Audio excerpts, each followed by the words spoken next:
여러분 16절에 하나님 나라에서 이루기까지라고 했던 이 하나님에 대해 이 첫 번째 하나님 나라는요, 예수님께서 이 땅에 초림으로 오셔서 그동안 그 출애굽기부터 시작됐던 그 유월절을 예수님께서 단번에 해결하시면서 하나님의 나라가 여기까지 이 보혈의 피까지 흘러난 넘치는, 이제 좀 있으면 십자가 사건으로서 그 초림 예수님의 이 임재를 이 역사를 컴플리트하는 거기까지의 이 첫 번째 하나님의 나라를 다 이루시겠다라는 것과 동시에 이 18절에 말하는 이제부터 하나님의 나라가 올 때까지 이 미래형의 이 하나님의 나라는요, 내가 다시 오겠다라는 이 천년 계시록 20장에서 얘기하는 1절부터 6절에서 얘기하는 그 천년 왕국의 그 다시 오실 예수님이 갖고 올, 하늘에서 갖고 오실 그 킹덤 오브 갓, 하나님의 나라를 얘기하고 있는 거예요.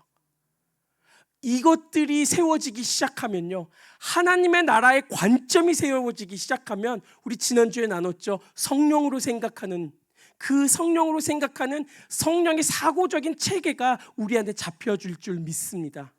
그거는 이 킹덤 오브 갓, 하나님의 나라에 대한 관점이 세워지면 이 땅에서 어떤 일이 일어나던 하나님의 관점으로 움직이는 그 성령으로 사고하는 사람들이 일어나서 하나님 킹덤의 위에서 통치를 선포하고요, 하나님의 통치를, 하나님의 주권을 선포하고요, 그리고 하나님의 나라가 어서 오시옵소서라고 하는 다시 오실 예수를 맞이하는 이 모든 것들이 채워지는데, 그게 바로 킹덤 오브 갓, 하나님의 왕국에 채워지는 거예요.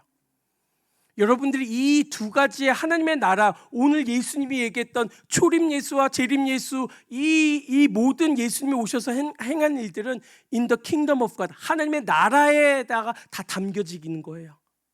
초림 예수로 오신 예수님께서는 이 유월절부터 십자가 사건까지 부활하신 이 모든, 다시 오기 직전까지 이 모든 킹덤 오브 갓이 온 땅에, 이 땅에 다 이루어지라고, 여러분들을 통해서, 나를 통해서, 그게 하나님의 이 땅을 창조하신 목적이었으니까.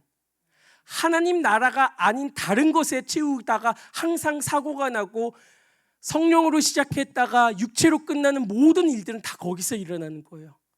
하나님 나라, 다시 오실 그 하나님 나라를 생각하지 않고 어느 날부터 자기 왕국을 만들던가, 아니면 어느 날부터 하나님 나라가 아닌 세상의 어느 나라를 쫓아가던가, 여러분들이 그 사고관이 없기 때문에 딴짓하고 있는 거예요.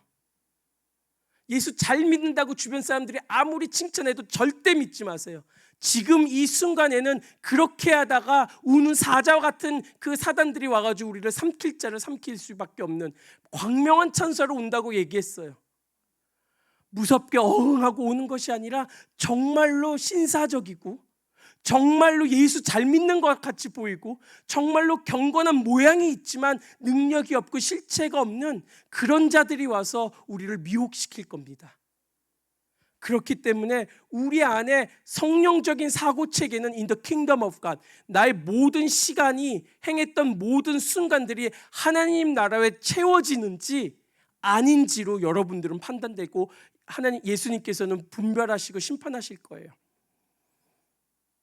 이 사고관이 없기 때문에 우리의 문제가 어디로 가는지 모르고 막 쑤셔요. 예수를 믿는데도, 기도를 하는데도. 하지만 예수님께서 오늘 얘기해 주신 유월절의 의미가 하나님 나라에 성취될 때까지 이 땅에서 얘기하는 하나님의 나라예요.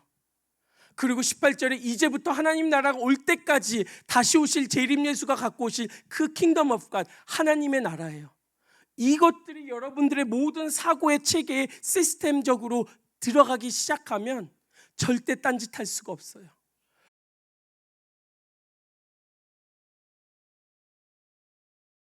초림 예수와 재림 예수의 그 시점이 여러분들 안에 들어가기 시작하면서 모든 것이 하나님 왕국 안에 있는지 없는지로 구별될 거예요. 여러분들이 행하시는 모든 순간이 하나님의 주권을 선포하는 건지, 아니면 세상 것을 따라가는 건지, 아니면 내 것을 따라가는 건지, 셋 중에 하나일 것입니다. 그거 구별하라고 하나님께서는 우리에게 거룩을 명령하셨어요. 세상에 혼미하게 섞이지 말라고 하나님께서는 경건한 자들을 불러주셨어요. 우리가 하나님의 dwelling place, 하나님의 성전인 것과 하나님의 그 거하시는 처소가 유지되기 위해서 한쪽에는 하나님의 사랑과 한쪽에는 하나님을 경외하는 마음이 같이 있어야 된다는 이 에너지를 우리가 지난주에 같이 나눴다면, 오늘은 그것들이 어떻게 우리 안에서 움직일지 하나님의 왕국이 여러분들 머리 안에, 여러분들 생각 안에 박혀져 있어야 돼요. 왜냐하면 담겨지지 않으면 아무것도 남는 게 없어요. 그렇기 때문에 예수님께서는 이 땅에 있었던 모든 언약들보다 새 언약을 세우시면서 우리에게 새로운 왕국, 하나님의 왕국을 기대하게 만드시고, 이 땅에 살면서 유월절이 다 이루어질 때까지 절대로 하나님 나라를 떠나지 말라고 말씀하셨던 그 이유는 한 가지예요. 우리가 이 땅에서 존재할 수 있는 유일한 안전한 곳은 하나님 안에, 하나님의 왕국 안에 있기 때문에 그렇습니다.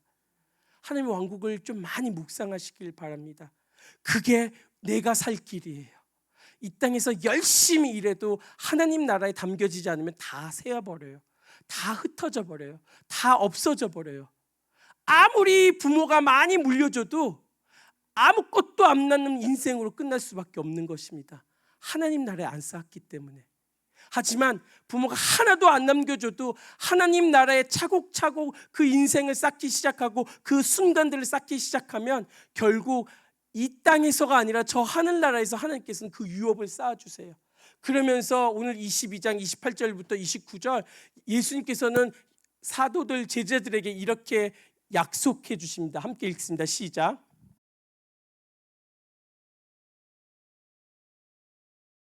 때문에 예수님이 십자가 사건에서 회복시키신 것은 단순히 우리를 구원만 해주신 것이 아니라 우리 안에 하나님의 나라를 회복시키신 것입니다. 하나님의 왕국이 여러분들 안에서, 머리에서, 가슴에서 돌지 않으면 아무리 말씀을 묵상하고 아무리 열심히 기도해도 새요. 왜냐하면 하나님 나라 안에 담겨지지 않기 때문에. 성령적으로 사고를 하기 위해서는 세 가지입니다. 하나님의 나라를 인정하셔야 되고요, 하나님의 주권을 선포하셔야 되고요, 하나님의 통치를 선포하셔야 되고요, 가는 곳마다 하나님의 왕권을 선포하시면은 여러분들은 선포하는데 그들이 반응하기 시작해요. 영적으로 묶여있는 것들이 풀리기 시작해요. 그게 가장 먼저 우리가 우리의 의지를 가지고 움직일 수 있는 거예요. 어려운데요, 하셔야 돼요. 두 번째, 그렇게 선포한 그 지역에, 그 공간에, 그 시간에, 그 가정에 여러분들이 하나님의 뜻을 구하셔야 돼요. 하나님, 이 가정의 뜻이 무엇인지, 하나님, 저 커플이 모여서 가정을 이룰 건데 어떤 뜻을 갖고 있는 건지, 하나님의 뜻을 찾아서 그곳에 대입하기 시작하셔야 됩니다. 그리고 딴짓하지 않고 그것만 하셔야 돼요. 그러면 우리가 어느 순간에 성령이 인도하시는 것 따라 움직이게 돼요. 그게 우리가 의지적으로 하나님 앞에 나아가는 그 순간부터 이것들이 돌아가기 시작하게 되면, 오늘 누가복음 22장 42절 말씀처럼 그러나 내 원대로 마옵시고 아버지의 원대로 되기를 원한다고 하면서 아버지의 주권이 이곳에서 선포됐고요, 하나님의 통치가 이 말씀에서 선포됐고요, 그 다음에 하나님의 뜻이 이루어진 것이고요, 그리고 예수님께서는 그 뜻을 이 땅에서 순종하신 것입니다. 그러면 마태복음 6장 10절 말씀이 예수님 때문에 그 순간에 성취된 거고요, 여러분 때문에 매 순간 성취될 줄 믿습니다. 마지막 하나님의 말씀 마태복음 6장 10절 한 목소리로 읽고 반주해 주세요. 오늘 강청기도의 마무리 짓겠습니다. 시작.